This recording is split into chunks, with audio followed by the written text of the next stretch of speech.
Di Belanda dan negara Eropa lainnya, pertanian tanaman semusim seperti sayur-sayuran biasanya dikembangkan dengan metode pertanian rumah kaca atau greenhouse. Alasan utama penggunaan greenhouse ini adalah sebagai upaya menghadapi kondisi 4 musim, di mana cuaca panas dan dingin yang ekstrim dapat membuat tanaman sayuran layu bahkan mati, sehingga dapat menyebabkan gagal panen. Dengan pertanian greenhouse, petani memungkinkan untuk mengatur suhu udara pada tanaman sesuai dengan yang dibutuhkan.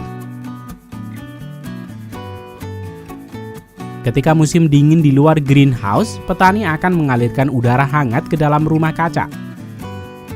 Sebaliknya, ketika di musim panas, petani akan membatasi intensitas matahari. Dengan metode ini, memberikan kesempatan petani sayuran di Eropa dapat bertani sepanjang tahun. Pertanian greenhouse juga sering mengkombinasikannya dengan cara hidroponik. Pada video kali ini, Rekayasa Teknologi akan mengajak kalian mengunjungi pertanian timun di Belanda dengan metode greenhouse dan hidroponik.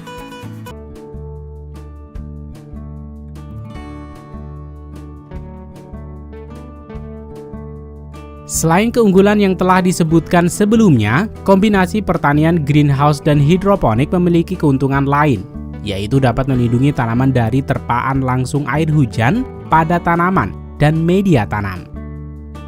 Perlu kalian tahu, terpaan langsung air hujan pada daun dapat menimbulkan masalah, seperti pembusukan pada daun dan batang tanaman.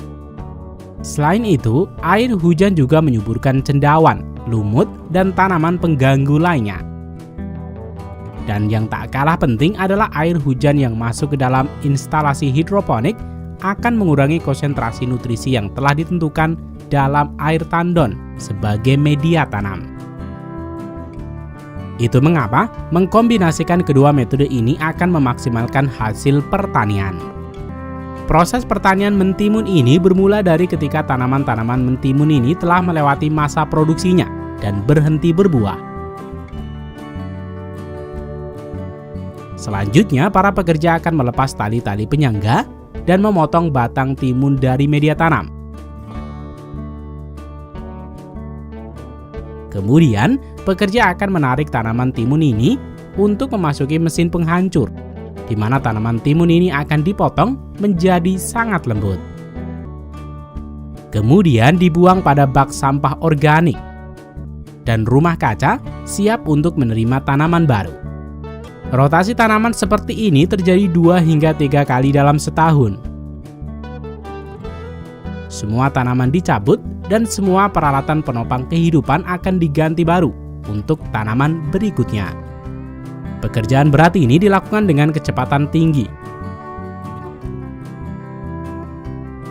Setelah semua bersih, pekerja akan mulai memasang peralatan penopang kehidupan tanaman mentimun. Pekerja akan mulai menata pelat busa rock wool di atas bilah penopang, yang selanjutnya tanaman mentimun akan tumbuh di atasnya. Kemudian selang-selang dripper dimasukkan ke dalam busa yang digunakan untuk memompa nutrisi ke dalamnya. Akhirnya bibit timun ditempatkan di atasnya.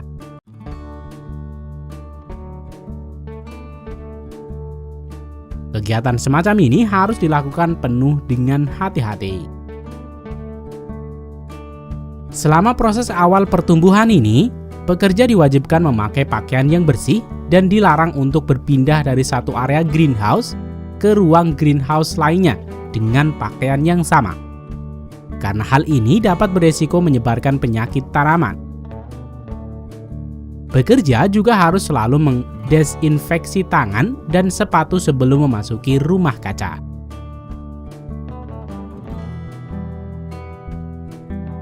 Tanaman mentimun akan tumbuh ke atas mengikuti tali. Tali ini digantung pada kawat yang tersambung ke bagian atas rumah kaca. Tali ini diikat ke tanaman mentimun segera setelah peralatan penopang kehidupan mentimun dipasang. Pekerja akan menyediakan satu tali untuk setiap tanaman. Proses pemasangan tali ini dilakukan 2 kali. Yaitu ketika tanaman masih pendek, pekerja dapat memasangnya sambil berjalan. Sementara itu, jika tanaman sudah menjalar lebih tinggi berada di atas tikar substrat, maka pekerja akan duduk di kereta dan berjalan di sekitar rumah kaca dan mengikatnya dengan tali utama, baik secara manual maupun menggunakan staples. Pekerja harus memastikan bahwa tanaman tumbuh ke atas dengan benar, sehingga tali harus selalu diputar di sekitar tanaman. Pekerja akan selalu mengecek ikatan hingga tanaman berkembang sampai ke kawat tanaman. Ketika penanaman mentimun dilakukan pada musim dingin antara bulan Desember hingga Maret, pekerja akan menjaga udara pada suhu ideal dengan cara membakar kayu pada mesin penghangat yang kemudian disalurkan ke seluruh area rumah kaca. Bahan bakar ini dihasilkan dari kayu-kayu bekas palet dan juga batang tanaman dari tanaman sebelumnya. Setelah tanaman berkembang hingga kawat di bagian atas dan tanaman sudah sampai akhir pertumbuhan dan mendekati musim bunga, pekerja akan memotong tunas baru yang tumbuh di samping.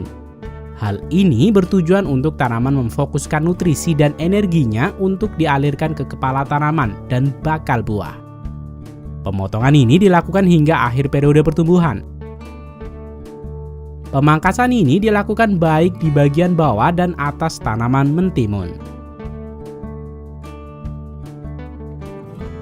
Sementara itu, untuk menghadapi serangan hama, pekerja di sini akan menggunakan serangga baik yang akan memakan serangga lain yang merugikan tanaman. Kegiatan ini dilakukan oleh tim biologi yang akan memantau perkembangan serangan hama dan menentukan kapan dan seberapa banyak mereka akan melepaskan serangga baik ini. Kesuksesan pengendalian hama dengan serangga sangat tergantung pada perhitungan yang tepat.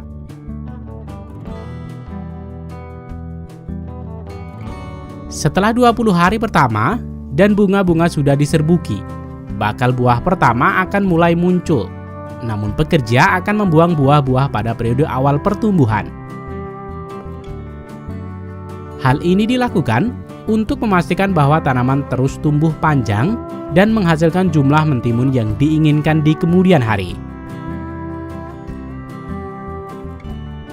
Pekerjaan ini dilakukan beberapa kali untuk setiap periode pertumbuhan.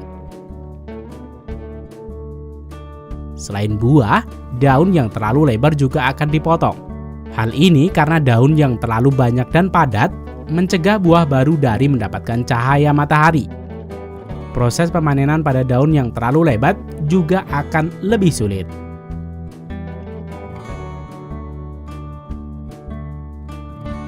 Mentimun pertama siap dipanen pada 3-4 minggu setelah tanam. Pemanenan ini akan berlanjut sampai akhir masa tanam. Pekerja akan berjalan melewati barisan tanaman mentimun dari belakang gerobak panen. Untuk menentukan apakah mentimun siap dipanen, pekerja akan memeriksa beratnya dengan cermat. Berat mentimun dewasa antara 350 dan 400 gram. Setelah diverifikasi, pekerja akan memotong mentimun dari tanaman dengan pisau. Kemudian pekerja masukkan buah ke dalam peti atau wadah di kereta pemanen. Selanjutnya, kereta pemanen timun ini akan mengangkut hasil panen ke gudang, di mana mentimun ini akan disortir dan dikemas dalam kotak yang kemudian timun-timun ini akan dikirim ke pelanggan. Proses ini dimulai di mana ketika mentimun dari gudang diletakkan pada konveyor berjalan menuju ruang penyortiran. Di sini beberapa pekerja akan memeriksa kualitas dan menyingkirkan mentimun yang bengkok dan rusak. Kemudian pekerja akan menatanya pada kotak kardus. Selanjutnya, kotak yang sudah penuh akan dibawa ke ruangan lain. Dalam proses ini, penting bagi pekerja untuk menggunakan hairnet dan melepas perhiasan metal untuk menjaga kebersihan pada ruang produksi. Di musim panen, ruang produksi ini dapat memproses 120.000 lusin mentimun. Mesin dapat membungkus 1.600 lusin timun dalam 1 jam. Pengemasan timun dapat dilakukan per satuan maupun per box sesuai dengan target pemasaran.